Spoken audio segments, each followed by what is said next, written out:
Every club. Every day. The Global Sports Podcast Network. Hello and welcome to the Daily Brighton podcast. It's your boy, Jamie G, joined with the man himself yet again. Missed yesterday's podcast. I was missing you, bless. Where were you? What was the occurrence? Absolutely devastated to miss that. No, funny enough, I lost my phone, found my phone, but it's too late. No worries. Me and Joe filled the gaps, and it was just weird not having my podcast brother, the Match Reacts brother there, after about 17 of these that we've done together. Odd. But yeah, we are back on the analysis to review those games good and proper. I guess we haven't actually had your take on the shambles that was last week, and hopefully a week that we can forget and put behind us and look forward. But what is your take on what went down? Yeah, it's been an interesting few weeks since the Southampton game, and each time after these performances, I've always felt very confident we are going to bounce back in the next one, but it really just has not been the case. I feel like we are slowly getting worse, and I know I don't want to be dramatic as well because we are still in an okay position in the league table, but just when you look at our run and what we've sort of done this season, the point away at the Emirates, beating Tottenham, beating Man City, beating United, to then go on this type of run where we've only got 2 points from Leicester, Southampton, and who is it? Fulham, I think is horrific. And I am scratching my brain, trying to work out how I feel and, just trying to make sense of it. But none of it makes sense, to be honest. Like, I just don't know what to feel, but it's not good. Yeah, I actually think maybe we should stop being so optimistic and we should start being more doom and gloom, and then they'll actually exceed our expectations, because every week we say, yeah, it should be an easy win. We're going to come back and we're going to win this game. The crossover podcast, we're always cussing out the other team saying, yeah, we're going to win this game. Let's face it. Maybe we just aren't very good, like you said. We need to be doom and gloom. Bring down the expectations of Brighton fans. We've been miserable the Bournemouth game we got away with. We won 2-1. Very lucky 2-1. They should have won. Saints, what happened there? Complete lackluster performance. Then Fulham the next week. They might have got away with it a bit, but we don't take our chances. They do. That's football, I'm afraid. Mm. And then Leicester, bottle jobs. I thought we left the bottle jobs back in Wolves, back at the Molineux, but no, we're back. The bottle jobs are here again. Yeah, no, it was shocking. And I think I look back to that Bournemouth game, and I think Bournemouth were in a good run of form and were playing really good football. And I thought, the fact that we've got one over them at their place, we must be a really astute team that can handle these types of games, and we are going to go somewhere. But, ever since that, I think that performance was just hiding the cracks that were underneath. Do you know what I mean? Yeah. 100%. And another really disappointing thing, the way I'm looking at this season, is like the top 6 clubs, their consistency is terrible. There's not many teams up there that are consistent. Like, if there's going to be a season where Brighton are really going to compete or be in and around, it's a great opportunity to be in and around that top 4 is all I'm saying. I'm not saying they'll actually finish there, but it's a good opportunity because Tottenham are well off it, United are well off it, even City somehow are well off it as well. They're just not their usual selves.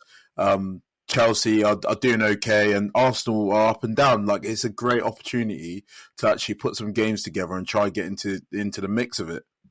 Yeah, it's actually crazy as well. Like, we have had such a good season, I guess, so far. And to that point, we are only 3 points behind City still, and behind the Champions League places. But then in that same breath, this season has been so competitive between all the teams that although we're 3 points behind City in fourth, we're also only 4 points behind 12th.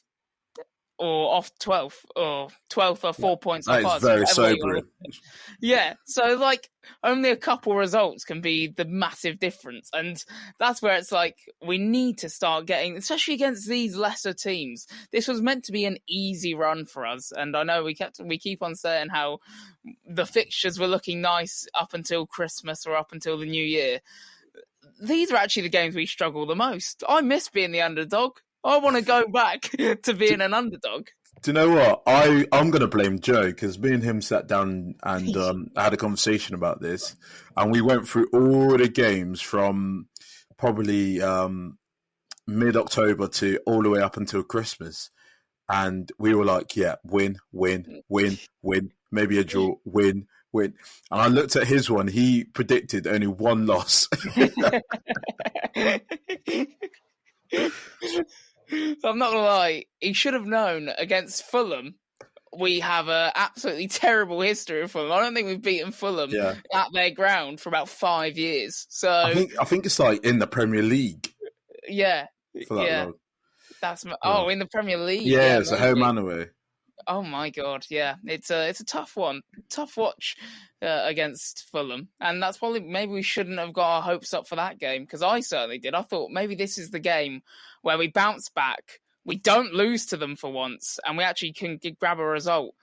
But no, they actually just did beat us. I say fair and square. Did you see, I spoke to Joe about this yesterday, did you see the Lewis Dunk foul in the penalty box? He was calling for a foul from the corner, the Matt O'Reilly own goal. He got pushed in the back. He was livid after the game. Post-match interview, he was cussing out the refs, I've got to say. I just you don't get those ones. Like, you just don't get them. I don't know what the rule is for those pushing and shoving before a corner. I literally have no idea, because it happens all the time, right? And the ref just goes, "Oh, don't take it yet. Let me have a chat with them." But like, nothing ever actually gets dealt with. So yeah, with those ones, I literally just, you don't know if you're going to get them. Yeah, and one thing to wrap up this kind of segment then, what are your expectations for the rest of the season? Where would you be happy? Because obviously Champions League is probably very far away, and it was probably just an optimist's dream and a Brighton fan's dream to get into the playoffs, Champions League, and be in and around there. But now that we've had these bad results on the bounce, where would you actually be happy with us finishing? I think at the start of the season, I did say 8th place, and I think I will stick with that. And that's mainly because just the inconsistency. At the moment, we just don't know what we're going to get. We could beat Man City and then, struggle to beat Ipswich in a matter of days. So you don't know what you're going to get, and it's difficult, but it does sort of certainly add a bit of spice to what you can see on TV. So yeah, it makes it. It makes the watches very unpredictable. I guess quite exciting for the neutral as well. So Sky Sports, if you could have us on more often, that'd be much more appreciated. But I think I would be happy with Conference League, especially given where I actually thought we were going to finish at the beginning of the league. I was actually thinking 10th at the beginning of the league, just to be a bit cautious, And then we started off on the top form. I thought, Jesus, I think Europa League is easily on the cards. You were saying we're going to win the league. Yeah, true. Only a couple of weeks ago, I was on the title charge. I was getting ready to go to the parade. But no, now I'm just happy with Conference League. So I don't know whether that's 7th or 8th, but Conference League. And then that's an easy trophy nowadays. If you look at how Chelsea can play their B team and basically just walk that competition against FC Noah and what other teams are in there. Shamrock Rovers, I think I saw them in there. Heidenheim, whatever. Heidenheim, no, they're one of the good ones, mate. They're in the. I think they're in the top 8 as well. I said this the other day to someone, and it was I said this to Joe, and he was like, "Oh yeah, they're 15th," and I was like, "All right, they're 15th in the Bundesliga." They might be He's doing like, they're well. not decent. No, they're not decent at all. Let's have it. So yeah, that could be a competition we win, and I'll take that. I'll take another European run and an easy trophy to win. That's what I'm happy with. Easy and trophy to win. We are going to go to our ad break, and then in the next segment, we're going to be talking about what we can do to make our dreams a reality. Here at the Global Sports Podcast Network, we spent a lot of time selecting our delivery platform. Zencastr came out the clear winner. With 4K video recording from your phone and AI editing that automatically removes all those ums and ahs, it's super easy to start a podcast that sounds great and is delivered efficiently. If you're ready to tell your story, check out the link in the show description to learn more about Zencastr. And we are back with a daily Brighton podcast. Bless. So, this is how we can address the inconsistencies that we have had so often. Hertzler, he's chopping and changing his squad a lot recently. Do you think that is hindering our performances? I think it's a tough one to read because we've had the likes of João Pedro coming back from injury, Evan Ferguson coming back from injury, and actually I'm going to have to say it as well. It hurts me to say, but that Guy Welbs, his form is sort of plateauing now at the moment. Yeah, Nothing's really going on. He needs to turn it back on. But with all of that going on, I think he's had to sort of reshuffle the side and keep it fresh. There are some moments where you might be able to put an argument across of him changing something when he doesn't necessarily need to change it, I think, as well. So it's a little bit of both where he's trying to manage minutes and balance the team, keep it fresh. But also there has been moments where I'm like, why has he swapped it? We won last week. Yeah, 100%. I think the midfield has been a massive problem. I don't think he knows what his best midfield is. And I think we said that a couple of times on this podcast as well, in terms of who our standout midfielders are. I think he thinks his best midfield might be Baliba and Ayari, which is what he went to against Leicester. And then he took Baliba off. I don't know whether that was because of an injury or something, and maybe a knock that he felt. But he took him off at half-time to bring on Mats Wiffer, who we all said a couple of weeks ago, Mats Wiffer looks like a shadow of a man. He looks like he's not that £30 million man that we expected him to be. He's had a couple of howlers. And at one point in the season, he brought in Jakob Moder above Mats Wiffer to play in that midfield. And now suddenly he's bringing him on at half-time over the likes of O'Reilly or and Jakob Moder, I guess, as well. But it just seems like it's really interesting in terms of what his best lineup is. And I want to touch on the Fulham game as well, because I thought this was odd. From playing a 4 at the back all season, he then went to 3 at the back now that Dunk was healthy, which is what we looked at the beginning of the season as to something he might actually go to because it's what he played at St. Pauli.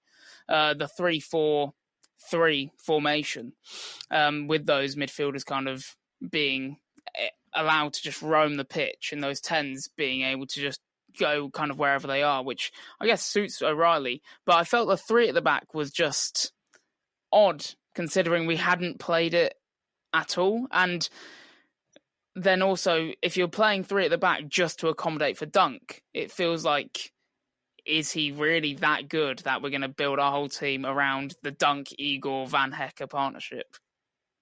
Yeah, that's a really interesting point. Because as well, I wonder if it's more of a tactical thing he might have saw again, like a way to exploit Fulham. Or is it the fact that Eagle's in good form, but Dunk is the captain and Dunk is back? It's a weird one. It did feel a bit random, but then also you've got to think about the fact that there was no natural right back because Veltman's injured, Yeah, and he's got knocked. I think he wanted to rotate and give Tariq Lamptey, who hasn't played a lot of football, maybe give him a rest for that game as well. So maybe he was forced into it. But yeah, it's tricky. We don't know, and it doesn't really make sense, to be honest. But yeah, I totally agree with you in terms of the inconsistencies in what he's actually doing. It's actually suggesting that he doesn't know his first 11. Because yeah, even I'll take you back all the way to Liverpool.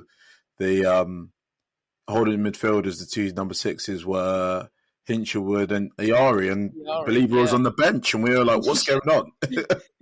Yeah, our best player, or who has been our biggest promising light this season, and one of the players I think has been our best player this season. Yeah, just left him on the bench.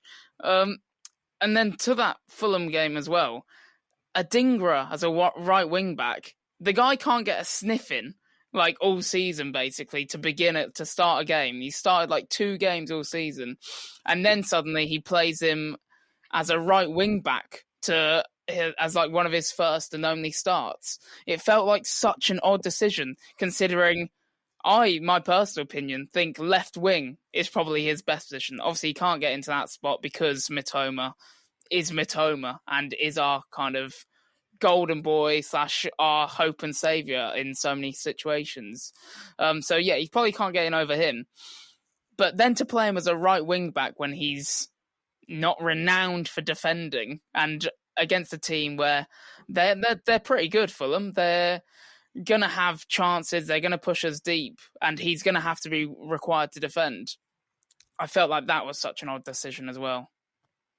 Yeah, it is a bit of an odd one, but like I think in modern football, teams that are playing with back threes, you normally see one side a natural fullback, and then the other side who's more likely to be a winger, and will struggle maybe defensively. A little bit like United with Ahmad on the right, he's more of an attacking player, isn't he? Yeah, and I think Ahmad does really flourish in that position.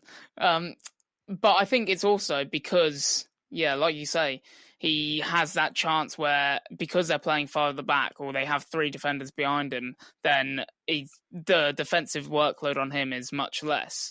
My question to you then, Bless, is do you think we'll see Hertzler play 3 at the back again, or do you think it was kind of a failed experiment against Fulham that he won't try again? I think it was, it's quite interesting. I think it was clear to see that it didn't go to plan, but I don't think it was an absolute disaster. I do also think that the scoreline, although Fulham were excellent and deserved to win, I think the scoreline does flatter them a little bit in terms of when it's 2-1, that's when Brighton tried to get the equaliser, and then they got caught in the end. So it wasn't really, I don't think, a 3-1 game. Whether or not he feels brave enough to experiment again in the near future, I don't know. But yeah, I think we need to pick up some momentum and some consistency before you start trying different things. Yeah, 100%. And yeah, I couldn't agree more in terms of, I feel like the Fulham game was a very tough one to take as well, because, I mean, you look at the stats of it, and I know stats aren't everything to go by, but we had more possession, more expected goals, more shots. It just wasn't clinical enough. And so, yeah, I couldn't agree more in terms of it wasn't in it, but it just wasn't always perfect. But on that note, we will go to a break, and this is where we can be talking about a much loved conversation on this podcast of who do we play at the back if we do go back to 4 at the back. So stay tuned.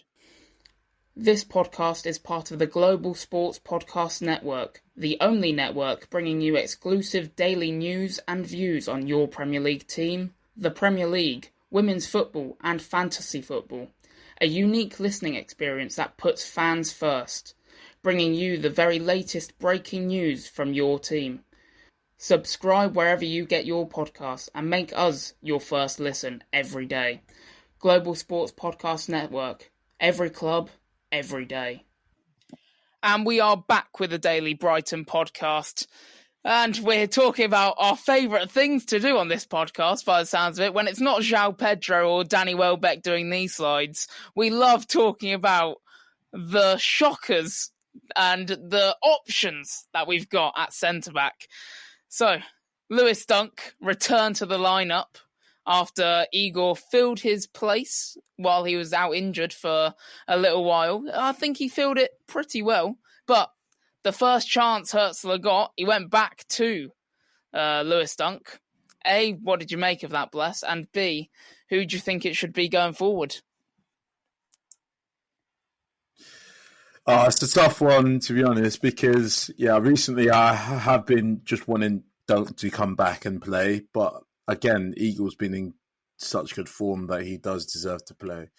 I did allude earlier to the fact that perhaps that might have been the reason why he's gone to a back three, but I would hope it's more for tactical reasons rather than to, people please.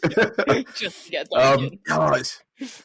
It's such a tricky one because with both of them, actually they sum up Brighton's form in terms of with them themselves and their personal performances. You don't know what you're going to get. You don't know which Dunk you're going to get. You might get the sort of ball-playing defender Dunk, or you might get the Dunk that looks like he's lost a yard of pace and he needs to sort of, play in the deeper line. Or you might get the Eagle who looks, aggressive and strong in the tackle, or you might get the one who's daydreaming. Like, you just don't know what you're going to get, and it sums up Brighton's performances. Oh, well, one thing I am pretty confident about, after Igor gave the ball away for Leicester's second goal in the 91st minute, and you mentioned daydreaming, that's exactly what Igor was doing while he was just drifting into the middle. Looking for someone to pass the ball to, not finding a single soul near him, and then just carried on taking it towards the Leicester pressurer or attacker, and then did the worst back pass I think I've ever seen straight to Leicester. So yeah, I think after that, and I've seen a couple fans on social media calling for Igor to be dropped again. I know these fans, they call for everyone to be dropped. It was Dunk a couple months ago, and now it's Igor to be dropped. How about we just sign a new centre-back, and then this argument is settled? But, yeah, after that, no excuses. Yeah. I've sort of just come to terms with that as well. Like, it's now you've sort of explained it, and I've seen it, but now you've explained it, it just hits home, and I'm like, right, we're in a situation where we're winning 2-0. We've just conceded. Like, you picked the completely worst time to do that. Just kick it out of play. What are you doing? What are you thinking? There's literally minutes left. All we've got to do is either keep it. If there's not a pass on, put your foot through it. Like, Isn't it? That's 3 points. Yeah, and that's twice, like in the Fulham game as well. It's like playing out from the back errors that we've also done. Like, it was Verbruggen in the first game against Fulham, and then it was Igor against Leicester. Like, we've actually been class at playing out from the back. But I've got a theory. Moments. Yeah. Hear me out. Right? Because we played against Southampton and didn't beat them like everyone else has been doing, we've picked up the Southampton disease where we can't play out from the back now. Yeah. We just stink the gaff out every time it rolls out. It's infectious. Cheers, Southampton, for screwing us over. So. If you don't beat them, it's infectious, I think. It's a South Coast thing, or it's spread because, we didn't capitalise on them doing it at all. So, well, that brings us to a question then. Who's better at playing out from the back? Is it Dunk or Igor? I would say it is probably Dunk, right? Yeah, I'd agree with you. I think Dunk's got a better range of passing, and I just feel like I can trust him a little bit more on the ball. Yeah, he looks like he can steady the ship. And this is another thing. Leicester, we've got Statman Dave here. I've got the stats up because one thing I noticed in that Leicester game is they were crossing the ball a lot. And I've got the stats here. Against Fulham, we conceded 20 crosses and 12 were from Christensen himself, and then a couple others from El Canous, Makatia. And we defended the crosses very well, because I think that's like a strength of ours, to be fair. We've got two very tall centre-backs, especially Dunk and Van Hecker when they play. So I feel like if teams have tried thinking that's a weakness of ours, then I think that's where Dunk probably should play, because he is better in the air. Yeah, what often happens is they try and squeeze up onto the edge of the box quite quickly, and that leaves a bit of space in behind. That's why I think that's probably, the Vardy goal. That's exactly what's happened. He's just timed his run perfectly, because he looks like he's got acres of space in the box where he shouldn't have space. But I think what's happened there, he's timed his run correctly, because the Brighton players are really high on the edge of the box. I think that's what they try and do that for crosses, and that leaves that massive gap where balls can be whipped into that area. And if they're not dealt with properly, then it's tough. It's a tough watch. Yeah, I think it's, and like you said, we got, or like I said a bit earlier, I think we did very well in terms of the defending them against Leicester, but then it's also because it's Dunk and Van Hecker against Vardy. And if you're losing, if either of them are losing a header to Vardy, who's not renowned for heading, it's much more the behind pace and one-on-one finishing that he's known for, then that would be worrying. But going forward, I know other teams have tried spotting that as an area of weakness that they can try and exploit, but then that's where I would like to see Dunk hopefully getting in the starting lineup. I know Fulham didn't cross it in too much. I think we had more crosses than them in that game. But it was a really interesting point, and I think probably one where they were just playing to their strengths more so than identifying a weakness of ours. Unless the weakness of ours was because Tariq Lamptey on the right pushes up so high that they're like, there's this space in behind. And same with Estepinian, to be fair. Yeah, no, I'd agree with you. And I do have a question for you as well, because we highlighted, obviously, the back three, and we're a little bit unsure about it.